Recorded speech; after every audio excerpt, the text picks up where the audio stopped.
So, if you're like me, you're a big fan of role playing games. Whether it's on PC, console, or tabletop, there's just something about an RPG that stokes the imagination. I'm sure most of you will agree that the real world is not a great place to be nowadays, so it's good to have somewhere you can escape to that's safe, but also exciting.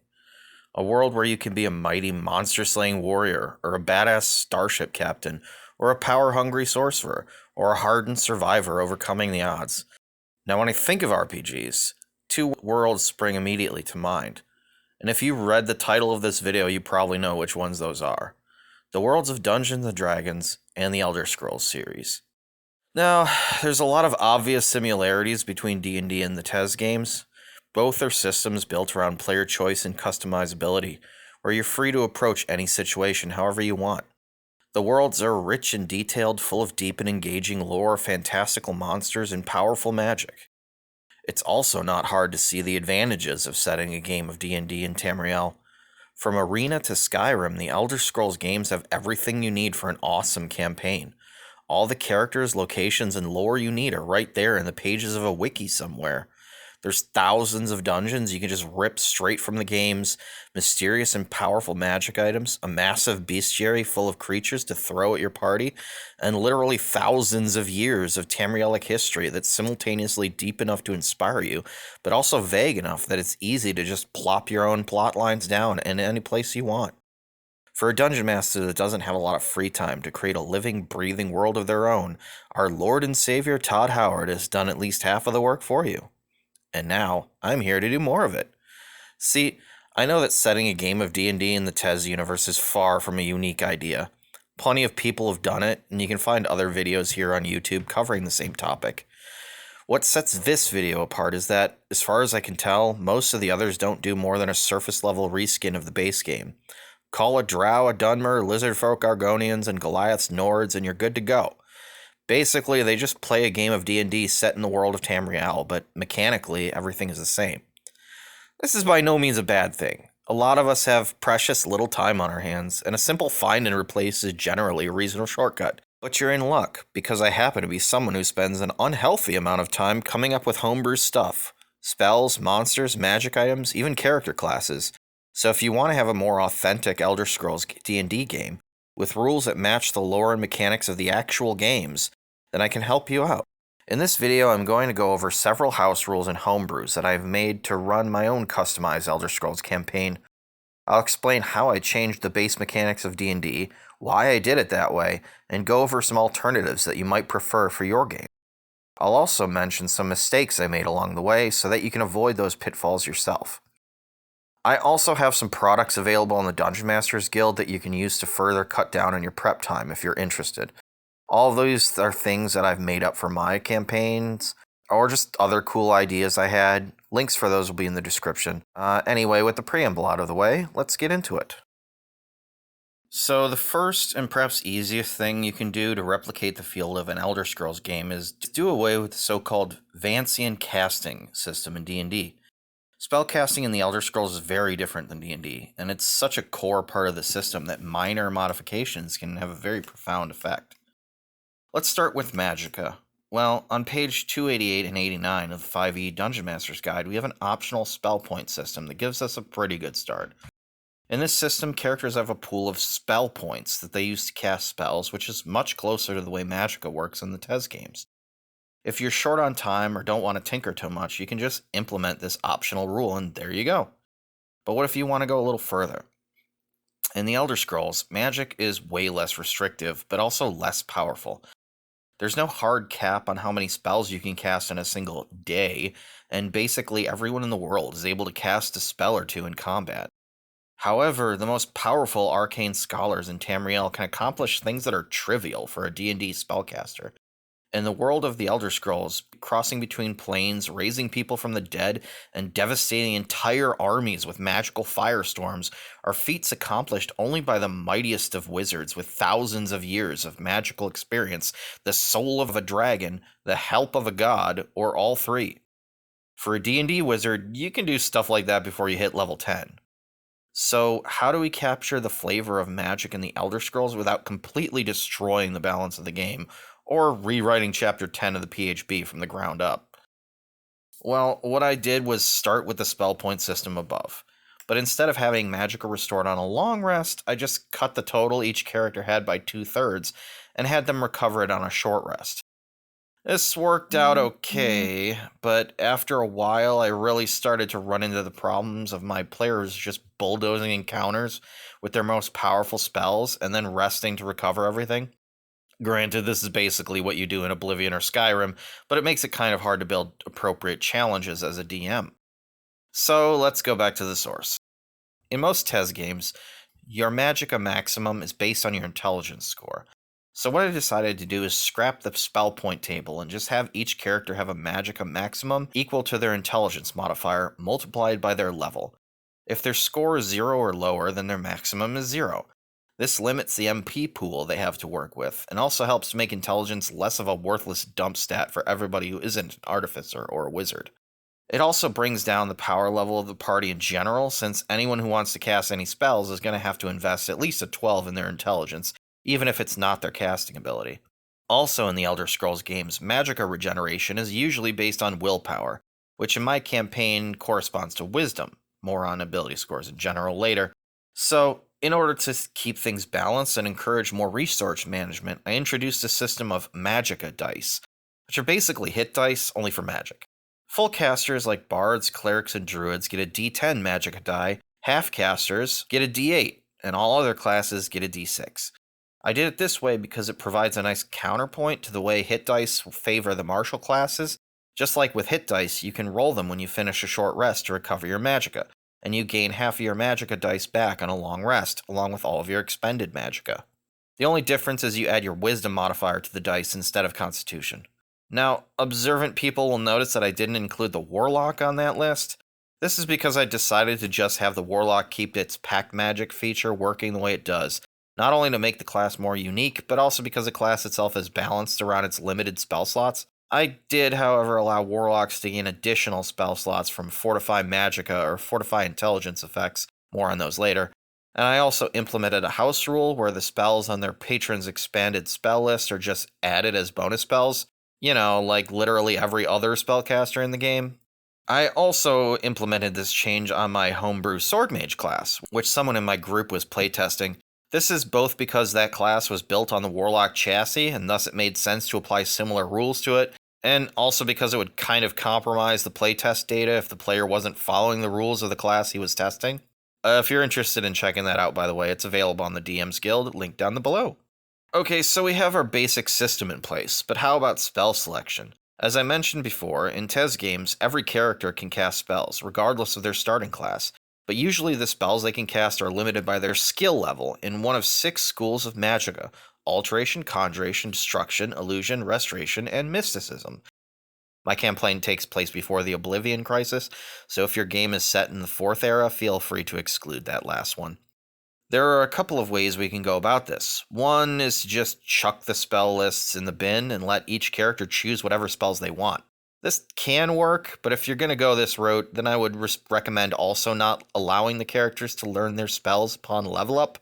Just like in the TES games, the characters should have to find or buy new spells, rather than have every single character know Spare the Dying, Healing Word, Fireball, and Leomund's Tiny Hut. This gives you, as the DM, more control over which spells you want to have in your game, and also allows you to keep the power level around where you want it to be. On the other hand, curating the list of spells each and every merchant has available is going to be a lot of work. Trust me, I know. And your players will search for and buy new spells at every opportunity, so you might need to have a table or some other system to streamline that for you. The second option is to just keep the vanilla system. Each class has its own spell list, and characters just choose from that. Maybe allow players to learn spells that aren't on their list as quest rewards or from specific merchants. This approach is much easier on the DM, but doesn't provide as much flexibility. Overall, this is the option to use if you don't have a lot of free time to prepare for your campaign each week, or if you just aren't comfortable using too many house rules. A third option, sort of inspired by the class and skill system of earlier Elder Scrolls games, is to divide spells up by their school, and have each character choose 1 or 2 schools to specialize in. The character can only learn spells upon level up if they're from their chosen schools, and all other spells have to be found or bought in the world. This presents a kind of middle ground between the above two options, still giving the DM control over the spells available, but also requiring less preparation time for each new area the PCs explore. As for my campaign, I mostly go with the second option. I stick mostly to the vanilla spell lists, but also allow characters to buy spells from merchants or gain them as quest rewards. I also incorporate the NPC skill trainer mechanic from the TES games, and players can also learn new spells that way. If a PC finds an NPC who offers training in a magic skill, they can just pay the trainer a fee and spend downtime to learn a new spell from that trainer's school of specialty. The level of the spell they can learn depends on the skill of the trainer. If a player's class doesn't normally cast spells, skill training unlocks the ability to cast spells of that level, but only of that school.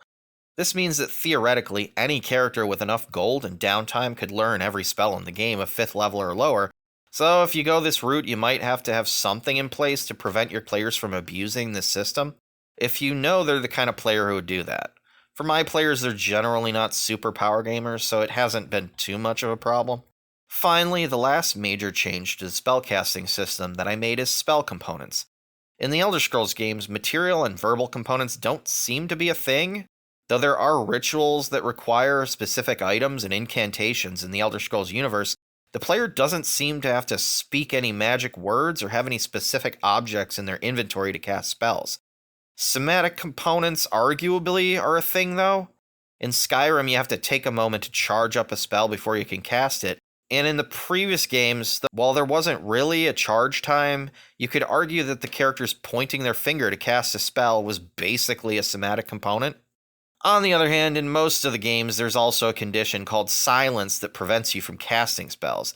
This seems to imply, even though we don't actually see it happening in-game, that there are some kind of sounds or magic words needed to cast a spell, and that silencing a character stops them from casting. So, ultimately, I decided to just axe material components from the game. They're basically redundant because of spellcasting focuses anyway, and have all spells just require somatic and verbal components. I also removed spells that raise characters from the dead, since these don't really seem to exist in the Elder Scrolls games. So removing material components doesn't really have as much of an impact, since, most of the spells that require expensive material components are the ones that raise you from the dead. That being said, you're perfectly within your rights as a DM to rule that certain very powerful spells like Simulacrum or Clone or Plane Shift do actually require some kind of physical object to be cast. A sigil stone from an Oblivion Gate, or a filled black soul gem, for instance. In every Elder Scrolls game except for Skyrim, there are 8 ability scores that define your character's build. These are Strength, Endurance, Agility, Speed, Intelligence, Willpower, Personality, and Luck. 6 of these can pretty easily map onto the ability scores in D&D without any trouble. Endurance is Constitution, Agility is Dexterity, Willpower is Wisdom, and Personality is Charisma. The Elder Scrolls games that use attributes have a lot of effects that interact with them. There are many spells and magic items that increase or decrease abilities, along with birth signs, more on those later, diseases, curses, shrine blessings, etc. So if you want to have a similar feel, and especially if you're going to port over some spells and magic items from the TES games, we'll have to have some standardized way of dealing with effects that increase or decrease a character's ability scores. For the most part, Vanilla 5e really shies away from this. Except for a handful of class features or monster abilities, the usual approach in D&D 5th edition is to use the advantage-disadvantage mechanic instead of directly altering what's on your character sheet. There are some good reasons for this. It speeds the flow of play and stops players and the DM from having to pause every few seconds to recalculate all of the numbers on their stat block. Advantage and disadvantage is a simple and intuitive mechanic, and there's no real reason you can't just use this approach. If a player uses Fortify Intelligence, you can grant them advantage on intelligence checks and saves, and maybe give them a set boost to their Magicka maximum. An effect that drains endurance would make a player roll Constitution checks and saves with disadvantage, and maybe reduce their hit point maximum as well. Absorb Agility would impose disadvantage on the target's dexterity checks and saves, while giving advantage to the caster, and so on. Alternatively, if you don't mind the added complexity, you could just as easily have these effects function just as they do in the game. I use a sort of hybrid approach, where certain effects just give advantage and disadvantage, while others actually modify the ability score itself. Usually, I'll limit these changes to the roll of a d6, as a difference of a plus or minus 1 to 3 is much more of a significant change in D&D 5e than it is in the Elder Scrolls. Anyway, that leaves us with the last two attributes, speed and luck. Speed is actually pretty easy to deal with, since creatures in D&D have a movement speed already. You could just come up with a standardized conversion rate, say 1 point of speed is equal to an extra 5 feet of movement, and there you go. If you wanted to go the extra mile, you could also draw speed out into a full-fledged ability score with specific skills that it governs. I didn't do this largely because I didn't think it was worth the effort, though I can definitely see an argument for it. Dexterity is, of course, the god stat in 5e more than any other edition of D&D, so dividing its uses between two different ability scores could be a way to force more variety. Then again, the fact that all casters now need to factor both wisdom and intelligence into their builds makes the additional splitting of scores a bit much, in my opinion. Anyway, luck is a little more difficult. In most games, luck provides a small bonus to all skills, but it doesn't govern any skills itself. It's more of a background process rather than something a player knowingly interacts with. In D&D, the role of luck is essentially just rolling the dice, so it wouldn't really make sense to extend it out into a legit score that you assign points to at character creation. So instead, I tied the luck stat to proficiency bonus. Just like luck, your proficiency bonus is mostly a background thing that has an effect on basically everything that a character does. There's very few effects in vanilla D&D 5e that alter your proficiency bonus, so it also helps to give the game a more unique flavor. As with the other scores, I recommend limiting the range that the value can change. Something like plus or minus 10 seems reasonable. Now, apart from ability scores, there's also the three derived stats, health, magicka, and stamina. We've already talked about magicka, and D&D already has hit points, so what about stamina? Or fatigue, as some of the earlier games call it. Well, this is a tricky one. I did toy with the idea of creating an in-depth stamina system for my campaign, where different actions in combat cost the PC's stamina, like dash, dodge, and so forth. Or perhaps they could burn stamina to enhance their actions, like jump further than their speed would allow, or dash as a bonus action, etc. I don't know, I ultimately decided that the effort wouldn't really be worth it, and would probably just bog down the game. Though, if you'd like me to incorporate an idea like that into a future episode of this series, let me know in the comments.